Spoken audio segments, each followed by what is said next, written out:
कुछ तो बात है कि हस्ती मिटती नहीं हमारी, सदियों रहा है दुश्मन दौरे जमा हमारा।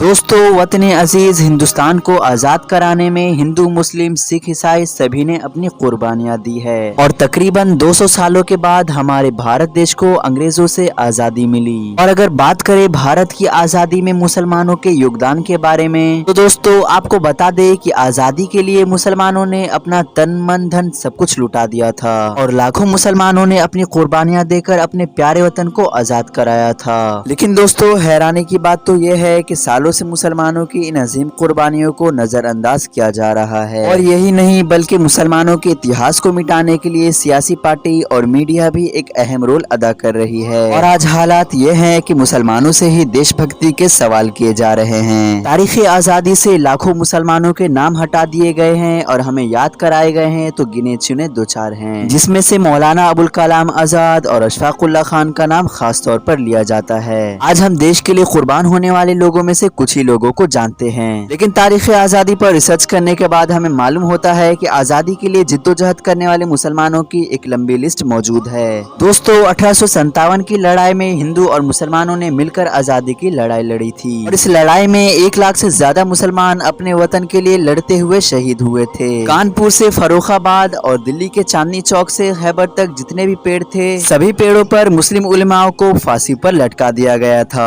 आपको बताते चले कि 14,000 मुस्लिम उलमाओं को मौत की सजा सुनाई गई थी और लाल किले से जामा मस्जिद के बीच में न जाने कितने मुसलमानों को जिंदा जलाया गया था। दोस्तों, इतिहास गवाह है कि लाहौर की शाही मस्जिद में रोजाना 80 मौलवियों को फांसी देकर रावी नदी में फेंक दिया जाता था। आप में से बहुत कम लोग जानते होंगे कि फांसी और काला पानी की सजा पाने वाले 75% मुसलमान थे। हिंदुस्तान की तारीख आजादी की बात हो और शेर मैसूर टीपू सुल्तान की बात ना हो तो तारीख आजादी अधूरी है। जब शेर मैसूर टीपू सुल्तान गद्दारों की वजह से शहीद हो गए थे, तब शहादत के बाद भी अंग्रेज उनके करीब जाने से डरते थे। लेकिन जब अंग्रेजों को यकीन हो गया कि ये शेर शहादत पा चुका है, तब अंग्रेजी जनरल ने टीपू सुल्तान के सीने पे चढ़कर कहा कि आज से ये हिंदुस्तान हमारा है। नाजरीन, मुसलमानों ने अपना खून ही नहीं बल्कि खून के अलावा भी मुसलमानों ने हिंदुस्तान को बहुत कुछ दिया है। इनकलाब जिंदाबाद का नारा देने वाले भी हसरत मोहनी एक मुसलमान ही थे। आपको जानकर हैरानी होगी कि भगत सिंह का केस लड़ने वाला भी एक मुसलमान ही था। बैरिस्टर आसिफ अली ने भगत सिंह के लिए केस तब लड़ा जब भगत सिंह के लिए लड़ने वाला कोई नहीं था। दोस्तों, गांधी जी ने अफ्रीका में जिस कॉलेज में पढ़ाई की थी वो कॉलेज भी एक मुसलमान का ही था। 1946 में भारत छोड़ो आंदोलन की शुरुआत मौलाना आजाद ने ही की थी। भारत का संविधान लिखने वाले डॉक्टर भीमराव अम्बेडकर को पहचान दिलाने में मुसलमानों का काफी बड़ा योगदान रहा है। 1946 में जब डॉक्टर भीमराव अम्बेडकर दलित होने के कारण इलेक्शन हार गए थे, तब उन्हें बंगाल मुस्लिम लीग ने मुसलमानों के इलाके से इलेक्शन लड़ने का मौका दिया और इस तरह डॉक्टर भीमराव अम्बेडकर संविधान सभा में शामिल हो सके। दोस्तों, अगर उस वक्त मुसलमान डॉक्टर अम्बेडकर को इलेक्शन न जिताते तो शायद ही डॉक्टर अम्बेडकर को भारत का संविधान लिखने का मौका मिलता। आपको बताते चले कि भारत के झंडे को डिजाइन करने वाली सुरैया तैयब जी भी एक मुसलमान थी। उन्होंने ही भारत के शानदार तिरंगे को डिजाइन किया था। ये बात भी आप में से बहुत कम लोग जानते होंगे कि मुसलमानों ने ही सबसे पहले अंग्रेजों के खिलाफ हथियार उठाया था। 1772 में शाह अब्दुल अजीज ने फतवा देते हुए कहा था कि मुसलमानों, तुम पर अंग्रेजों की गुलामी हराम है और हर मुसलमान पर फर्ज है कि अपने अजीम मुल्क के लिए लड़ते हुए अपनी कुर्बानी दे दे। 1857 में होने वाले विद्रोह की रणनीति एक मुसलमान मौलवी अहमदुल्ला शाह ने की थी। वो भारत के ऐसे पहले इंसान थे जिन पर अंग्रेजों ने 50,000 का इनाम रखा था।